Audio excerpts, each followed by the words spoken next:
ಆ 2 ತಿಂಗಳಿಂದ ಏನಾಗಿದೆ ಅನ್ನೋಂಥದ್ದು ಯಾರಿಗೇನು ಗೊತ್ತಿಲ್ಲ. ಏನು ಬರಗಾಲ ವಿಚಾರ ಮಾತಾಡಿದ್ರೆ ಸಾಕು, ಡೋನ್ ಆರಿಸೋದು ಬಿಟ್ಟರೆ ಬೇರೆ ಯಾವುದು ಕೂಡ ಅವ್ರಿಗೆ ತಿಳುವಳಿಕೆ ಆಗ್ತಾಯಿಲ್ಲ. ಅಂದರೆ ಅವರೆಲ್ಲರೂ ಕೂಡ ಮುಖ್ಯಮಂತ್ರಿಗಳಾದಮೇಲೆ ದೊಡ್ಡ ದೊಡ್ಡ ಯೋಜನೆಗಳನ್ನು ಘೋಷಣೆ ಮಾಡಿದರು ಶಿವಕುಮಾರ್ ಸಾಹೇಬರು.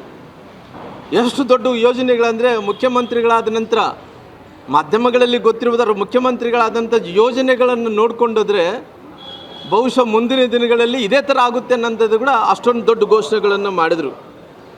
ಪ್ಯಾಕೇಜ್ಗಳು ನೋಡಿರಿ, ಎಷ್ಟು ಪ್ಯಾಕೇಜ್ಗಳು ಅಂದರೆ ಸಿಕ್ಕಾಪಟ್ಟಿ ಪ್ಯಾಕೇಜ್ಗಳು. ಎಷ್ಟು ದೊಡ್ಡ ಪ್ಯಾಕೇಜ್ಗಳು ಅಂದ್ರೆ ಇಡೀ ಕರ್ನಾಟಕ ರಾಜ್ಯದಲ್ಲಿದ್ದಂಥ ಜನರೆಲ್ಲರೂ ಕೂಡ ಮುಖ್ಯಮಂತ್ರಿಗಳು ಸಾಹೇಬರು ದೊಡ್ಡ ದೊಡ್ಡ ಪ್ಯಾಕೇಜ್ಗಳು ಕೊಟ್ರಪ್ಪ, ನಮಗೆ ಒಳ್ಳೇದಾಗ್ಬೋದು ಅಂತೇಳಿ ಅವ್ರು ತಿಳ್ಕೊಂಡಿದ್ರು. ಇವತ್ತು ನಮಗೆ ಈ ಕರ್ನಾಟಕ ರಾಜ್ಯದಲ್ಲಿ ಯಾವ್ಯಾವ ದೊಡ್ಡ ಯೋಜನೆಗಳನ್ನು ಘೋಷಣೆ ಮಾಡಿದಾರೋ, ಯಾವ್ಯಾವ ಪ್ಯಾಕೇಜ್ಗಳನ್ನು ಘೋಷಣೆ ಮಾಡಿದಾರೋ, ಯಾವು ಕೂಡ ಇವತ್ತು ಕಾರ್ಯರೂಪಕ್ಕೆ ಬರ್ತಾ ಇಲ್ಲ.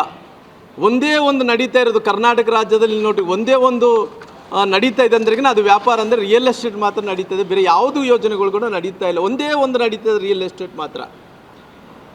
ಇವತ್ತು ಸಾಕಷ್ಟು ಇವತ್ತು ರಾಜ್ಯದಲ್ಲಿ ನೋಡಿದಂಥ ಟೈಮಲ್ಲಿ, ಈ ಪರಿಸ್ಥಿತಿ ಇದ್ದಂಥ ಟೈಮಲ್ಲಿ ರೈತರಂತೂ ಕಣ್ಣೀರಾಗ್ತಾ ಇದ್ದಾರೆ. ಇವತ್ತು ಸರ್ಕಾರಕ್ಕೆ ಶಾಪ ಆಗ್ತಾ ಇದ್ದಾರೆ. ಇವತ್ತು ಸಾಕಷ್ಟು ಮಂದಿ ಎಷ್ಟು ತೊಂದರೆದಲ್ಲಿದ್ದಾರೆ ಅಂದ್ರೆಗಿನ, ಯಾಕಪ್ಪ ಕರ್ನಾಟಕ ರಾಜ್ಯದಲ್ಲಿ ಇಷ್ಟೊಂದು ವರ್ಷಗಳ ನಂತರ ಶಿವಕುಮಾರ್ ಸಾಹೇಬರು ಮುಖ್ಯಮಂತ್ರಿ ಆದ ನಂತರ ಇಷ್ಟೊಂದು ಬರಗಾಲ ಬಂತಂದೇಳಿ ಭಾಳಷ್ಟು ಮಂದಿ ಕಣ್ಣೀರು ಹಾಕೋಂಥ ಪರಿಸ್ಥಿತಿ ಆಗ್ತಾಯಿದೆ.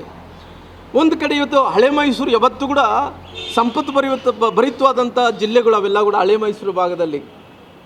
ಈ ಹಳೆ ಮೈಸೂರು ಭಾಗದಲ್ಲಿ ಹೋದಂಥ ಟೈಮಲ್ಲಿ ಇವತ್ತು ಆ ಭಾಗದಲ್ಲಿ ಕೂಡ ನೀರಿಲ್ಲ, ಹಳೆ ಮೈಸೂರು ಭಾಗದಲ್ಲಿ ಕೂಡ ನೀರಿಲ್ಲ.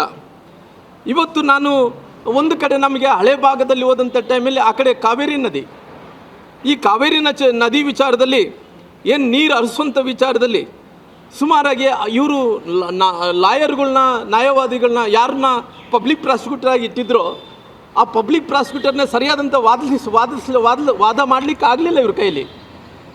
ಯಾಕಂದರೆ ಇವರು ಸರಿಯಾದಂಥ ಕಾನ್ಸಂಟ್ರೇಷನ್ನೇ ಮಾಡಲ್ಲ.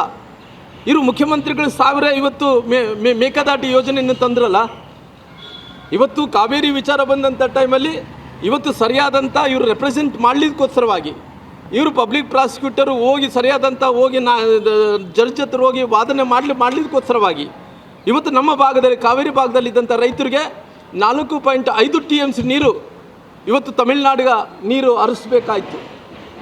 ಪರಿಸ್ಥಿತಿ ನೋಡಿ ಈ ರೀತಿ ಬಂದಿದೆ. ಇವತ್ತು ಎಷ್ಟು ದುರಂತ ನೋಡ್ರಿ ನಮ್ಮ ಭಾಗದಲ್ಲಿದ್ದಂಥ ಜನರಿಗೆ.